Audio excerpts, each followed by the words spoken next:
who charged President Donald Trump in an election interference case, one of the biggest hoaxes, I think, in American history. Absolutely. For more, let's bring in Republican strategist and former Trump campaign state chair in Delaware, Rob Arlett. Hi, Rob.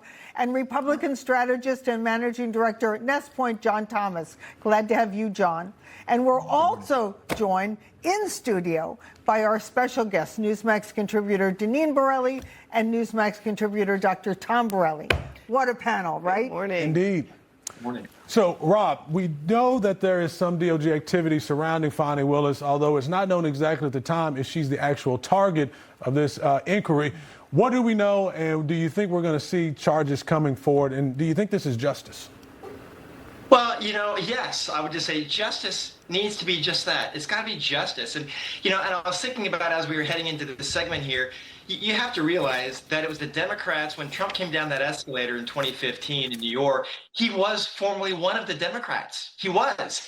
And when he shifted over to the Republican side and ran for the presidency, they all of a sudden hated him. And then the lies began. And my point to all of this is that the Democrats, big tech, big media, and the judicial system have been an onslaught of lying and then continuing the lie. So we have got to hold these folks accountable because, in my opinion, they were the true insurrectionists of this country. It was all of them involved in trying to take down a duly elected president, and I am all in for transparency and accountability. Let's make it clear that the person in the pink dress was not James Comey. It was not. It was not. That was Fani Willis. But, John, Comey has stated he's innocent. If he's found not guilty in a trial, what kind of blow would that be? And give us a time frame. When will he go to trial? Boy, well, justice doesn't move swiftly in these kind of things. And in fact, the Trump admin filed these charges literally days before the statute of limitations ran. So they snuck right in under the buzzer. I wouldn't expect, although a swift trial is guaranteed, I wouldn't expect this to happen incredibly quickly. And if for some reason the President's Department of Justice doesn't prevail against James Comey, that's okay. The point is, the system would have worked. The process would have been played through, and a jury of Comey's peers would have had an opportunity to view the evidence and make a determination. Well, right now, what we found ourselves is that Comey thinks he can just get away with it all, and that's not right. Yeah, before I pivot here, Deneen, I want to get you in and get your thoughts on Fani. What do you think this means that they're requesting her travel records? You remember some of that travel included a lover. Her boo. Her boo. That's right. She traveled with her boo on the taxpayer's dime. Yeah, Nathan Wade, who was paid, over $654,000. Had no experience in this kind of law. She supposedly hired him without permission, I believe. I don't know. He spent Gibson trips on her. So, yeah, subpoena everything you could possibly get and wipe that smug, arrogant look off her face because that woman is a train wreck. Wow. So I want to pivot here, although I don't really want to pivot. That was so good.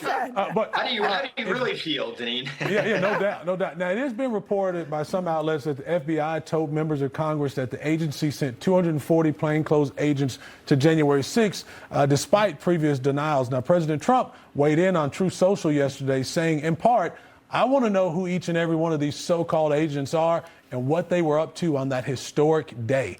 Now, Christopher Wray, he was the then director of the FBI, has some major explaining to do.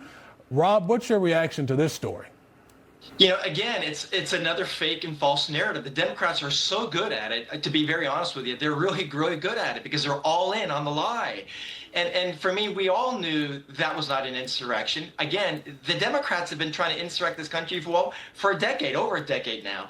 And so for me, follow the facts. And I agree with President Trump. Hold these guys accountable. Remember, in the previous hour, I said, what does it mean when you raise that right hand? Every one of those agents did just that. And they need to be held accountable for not upholding their own oath. What do you think about Jan 6 and the FBI sending agents? Yeah, I think former FBI Director Christopher Wray, he needs to be in front of Congress because many times I think he denied that there were any FBI agents there. What were they doing? What were they about? And I also want to know what it's about this FBI burn bags. Where does the FBI end up trying to destroy evidence or destroy documents? It's the American people's information. Put it in the archives, whatever. If it's secret, seal it. But why you have burn bags? Who ordered that? And what was that all about? Good question. What did they know and when did they know it? And when did they burn it? Absolutely, when did they burn it? Yeah. Rob Bartlett, John Thomas, thanks so much for joining us this morning. Deneen and Dr. Tom, we'll see you guys in just a bit. Thanks. Thanks. There's